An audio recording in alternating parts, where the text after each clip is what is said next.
आदेश. रामकृष्ण हरी. आज गुरुपौर्णिमा, अर्थातच व्यास पौर्णिमा.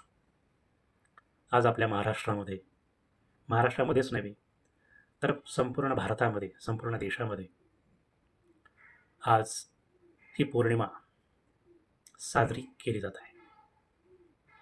ठिकठिकाणी अनेक कार्यक्रम आहेत.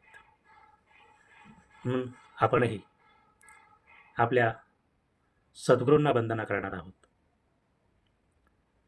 मागच्या वेळेस पूज्यपाद जगद्गुरू शंकराचार्य महाराज यांच्या आत्मबोध नावाच्या ग्रंथातला पहिला श्लोक, त्याचा आधार घेऊन थोडं चिंतन करण्याचा प्रयत्न केला.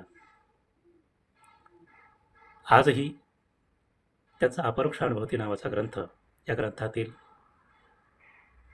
पहिल्या श्लोकावरती आपण चिंतन करणार आहोत. पूज्यपाद जगद्गुरू शंकराचार्यांचं थोडंसं जर आपण पाहिलं तर त्यांनी अनेक ग्रंथ लिहिले, अर्थात प्रकरण ग्रंथ.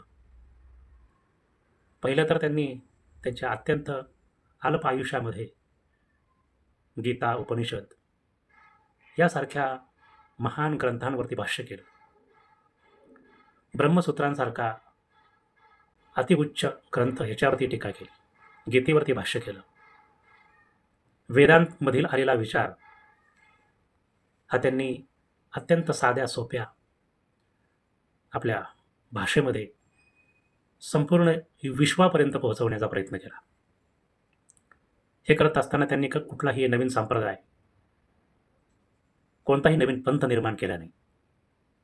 जो वेदांमधला विचार आहे तोच विचार अधिक प्रभावी रीतीने मांडण्याचा त्यांनी प्रयत्न केला.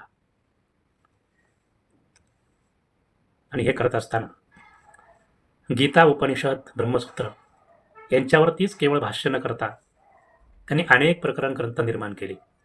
मग त्याच्यामध्ये दृग्दृश्य विवेक असेल, पंचीकरण असेल, आत्मबोध असेल, अपरोक्ष अनुभूती असेल, असे अनेक प्रकारचे ग्रंथ त्यांनी लिहिले. आज आपण त्यांचा अपरोक्ष अनुभूती या ग्रंथातला पहिला जो श्लोक आहे त्याच्यावरती आपण थोडं चिंतन करणार आहोत. कारण कोणत्याही ग्रंथांची सुरुवात करण्यापूर्वी त्या ग्रंथाच्या आरंभी मंगलाचरण करणं हा शिष्टांचा संप्रदाय आहे. मंगला करावी लागते, वंदना करावी लागते. अर्थात ही वंदना कुणाला, हे मंगल कुणाला? अर्थातच सद्गुरूंना. कारण सद्गुरूशिवाय ज्ञान नाही.